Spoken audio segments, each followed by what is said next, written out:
alhamdulillahi rabbil alamin wassalatu wassalamu ala man la nabiyya ba'da bandiraɓe julɓe heɗotoɓe radio tulludu bango e onon ɓe ɗiɗo groupe whatsapp andu diine ma horsin al mustafa sallallahu alaihi wasallam on calminama on jurama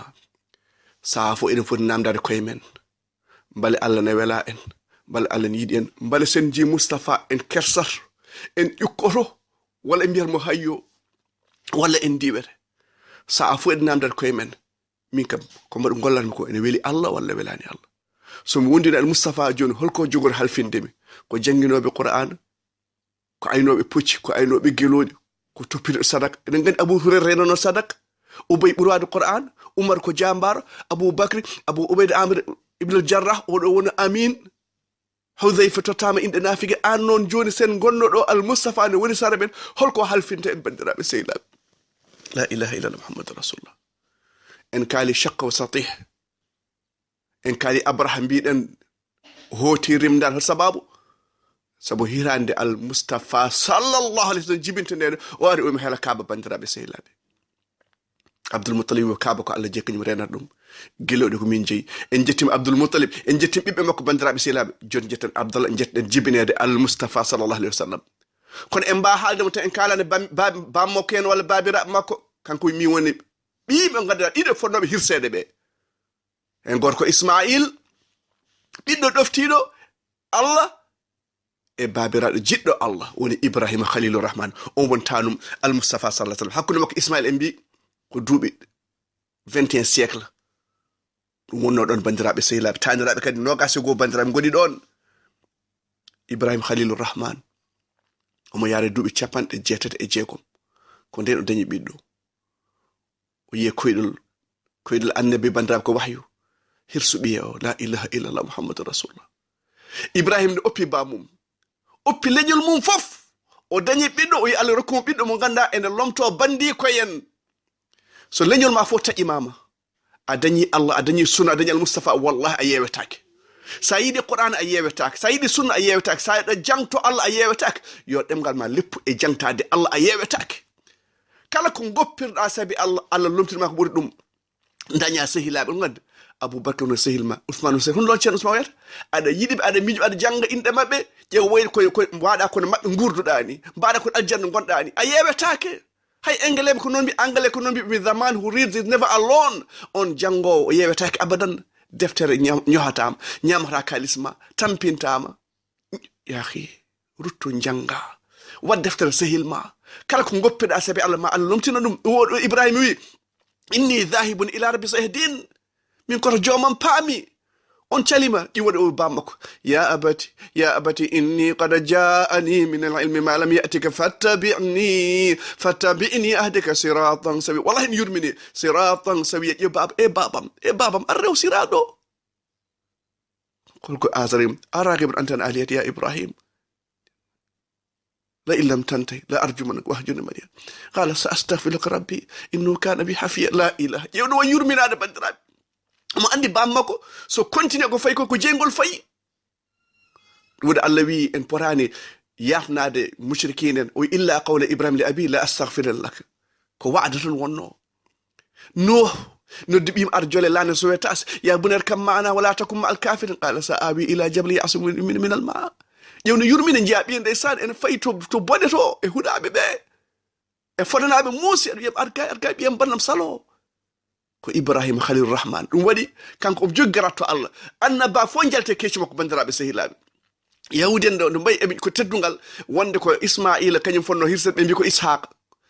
Ishaqa fodama Yaqub so tawi o fodama Yaqub firti wona kanko fonno hirsede ko Ismail fonno hirsede bandiraɓe sehilaɓe keɗe ko Allah wi وقال إني ذاهب إلى ربي سيهدين ربي هب لي من الصالحين فبشرناه بغلام حليم فلما بلغ معه السعي قال يا بني إني أرى في المنام أني أذبحك فانظر ماذا ترى قال يا أبت افعل ما تؤمر ستجدني إن شاء الله من الصابرين إن جبة ويأبيم أفهم goto mo jogimi o mi dañi mbeɗa yar duuɓi 86 Allah de wiyam hirsmi yimɓe hirsuma o baba wat ko jamirɗa ko o ƴetti ɓi ko ƴokki ɗum e leydi ada yiida mo do yetti paaka o fawe dande ويا أن قد صدقت الرؤيا إبراهيم وانا دوم من جدا مبارا بي من جدا كو دفتو دا bandiraɓe Allah ko kirowo wallahi Allah no hira so Allah yiɗima o hiran ma bandiraɓe kende kedde ka alarmi ko o hadma aduna o hadma oɗo debbo o hadma oɗo lekki o hadma kaɗo tasa o hadma ñamde on sababu ha kertorɗa Allah ɓerde ma hucce Allah paya e Allah oɗo kuraɗo noon mo ganduɗa o rokke ko ganduɗa ene rumtinamo Allah kene woɗɗinamo Allah komo hutore dow asaman ko ɗum won firti so Allah ɓadinima hoore firti ko Allah ne yiɗma bandiraɓe julɓe paamen ɗum ɗo nelaɗo wi oɗon kawa kiram saad min ɓuri saad wawde hirde Allah ɓuri mi wawde hirde bandiraɓe sehilaɓe Allah yiɗa keeri mum jawte Allah ko kirowo bandiraɓe sehilaɓe namde hoorema saɗa hira Ibrahima ko kirowo bandiraɓe julɓe قال يا أبت افعل ما تؤمر ستجدني إن شاء الله من الصابرين فلما أسلم وتله للجبين وناديناه أن يا إبراهيم قد صدقت الرؤيا إنا كذلك نجزي المحسنين إبراهيم من جدا كسابيو أدني بيدو أفدي يددم anka Khalil Rahman min jidi ko berde ma ya faye yam 100% anka mantade yam wa Ibrahim le wafa dum wadi Allah ni yidi Ibrahim bandirabe seyla Allah mantimo wadi Allah wi inma amwalukum wa auladukum fitna jawdima e bibma ko fitna hol sababu kala ko jidda ene heeda hakkun ma Allah wontinima fitna ngare paamen do yenne dum wadi Yaqub woyi ne perde Yusuf e Benyamin ha wumi يا أسفا على يوسف وابيضت عيناه من الحزن وكذب يرسل وي هومي الذي يا أيها الذين آمنوا لا تلهكم أموالكم ولا أولادكم عن ذكر أون الجون ديم بيبي ما أجود وهر كده هر شغلنا هم بس جنتا دي الله بس تبرر الدين ما هنسر كفتنا وانترم إدم نتوقع جدا نون بنا balance nganda bibbe ko Allah rokuma ballikinda be balluma e rewde Allah Ibrahim o dañi besgu makko fo tani ngal fo ene ballam e rewde Allah bandirabe sehilabe dum wadi Ismail ndi ha mawni hankadi natti hirsede wurti ko tanum al Mustafa walli mo bamtude gorende Kaaba holko mbiyano Thierno Ousmane rabbana taqabbal minna innaka antas samiul alim wa tub alayna innaka antat tawwabur rahim ay Allah jaban mi jew Allah yamiri yobe bamtu ngoronde Kaaba e be jaago Allah yo yaafobe e yo jaban be bandirabe sel minama holko podden haalde eden petto eden manto koy men bandirabe sel en kirsan bibbe men en biya dum ha yo ummu jul jam afinna hebi yo jul jam ade fetto bida ya fama Allah manti Ismail ana mantam an namde ngari namde min e ma namde ko e enen kam placement geographic placement e Irab holto kebdene Allah ken musliminen ken mu'minen ken muhsin holto jaareten hol gollal golden en genna gal do en weli Allah te en badi dum en badra dum manten en badra dum yetten badren ko khalisan wajiri kerim ngari namde ko e ben sa woni pette cadele ngal don gollal duwarda dum ma Allah dandi la ilaha Muhammad rasul teson Allah manti Ismail yo Allah manto en bandirabe sehilabe واذكر في الكتاب إسماعيل إنه كان صادق الوعد وكان رسولا نبيا وكان يأمر أهله بالصلاة والزكاة وكان عند ربه مرضيا جمتو تدفتر مات إسماعيل سو فودي ولا فودي كو النبي ونو أم يمرتو بسمكو يجولس أم سكرنو مدرنو أودو ون إبراهيم أم يدي الله أودو ون إسماعيل أم يدي الله ألن يدي أودو ون تانوم المصطفى صلى الله عليه وسلم nela sallallahu alaihi wasallam wi ko mi won tanum be no hirsere ndesan Abdul Muttalib en kali en bi kanko asti zamzam arabe mbine korsi bibbe worbe balle darno ma palono ma gonan ma jaale e gaawe o dañi bibbe sappo wala sappo tato woni so dañi bibbe sappo worbe ko kirso hen gordo Kaaba do o haali bibbe makko mi dem dañino mi fodino mi huninoma so dañi bibbe sappo kirso hen gordo Kaaba jeeram bandirabe sehilabe podda ko yettude Allah cujja wana mbada sanama wana jaha guysede wana mbada lohol ala podda ko yettude Allah enen gandi be no bibbe hen jaabe hen Abu Talib mo jigno Abdallah e Hamza Abu Talib ba mo Ali oden gandi e Abu Lahab o do tampindo nelado de Abu Lahab do tabbar yada Abu Lahab ko ba mo nelado cewndi do bandirabe sehilabe ko aduna hawni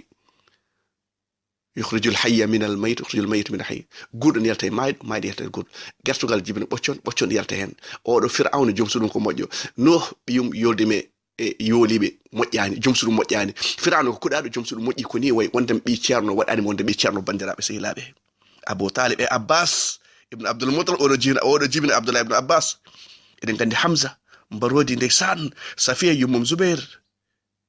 e mba haɗo fof jonno nde oɗo holo mbiyete jafoɗen Abdoulaye bamnela sallallahu alaihi wasallam oɗo so mbiyete Fatim bint Amr bin Aïd bin Imran bin Makhzoum bin Yaqza bin Mur kanko wonno ɓurɗo yodde ɓiɓɓe Abdul Muttalib kanko wonno ɓurɗo hen yani jantal moƴƴo sa yeeso no a yiɗat ɗum o ƴetti paaka makko Abdul Muttalib omo hirsoyo ɓiyiko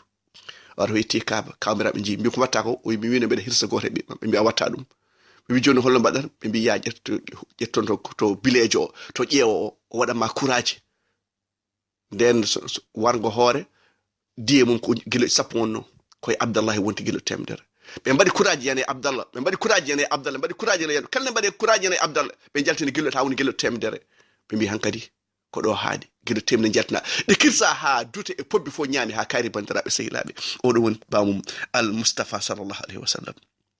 diye Quraysh mbiɗen wonno ko ujunaji sappo gilo sappo wonti gilo temedere somalnaɓe ha joni diye ko gilo temedere somal e jeeya leydi ɓurni hewde gueloɗi Allah ɓe tiddini ngeloɓe mbaɗɗata ha ngeloɓe ni so yamara waɗɗi ngeloɓe mbiyaɗa ko an a yiɗa ngeloɓe a horsinani ngeloɓe e neɗɗo fof eko horsini ɓeɗo korsini ko Qur'an en jangga Qur'an jamma e ñalawma al Mustafa sallallahu alaihi wasallam o wi hasidagal wodani sona e ɗiɗi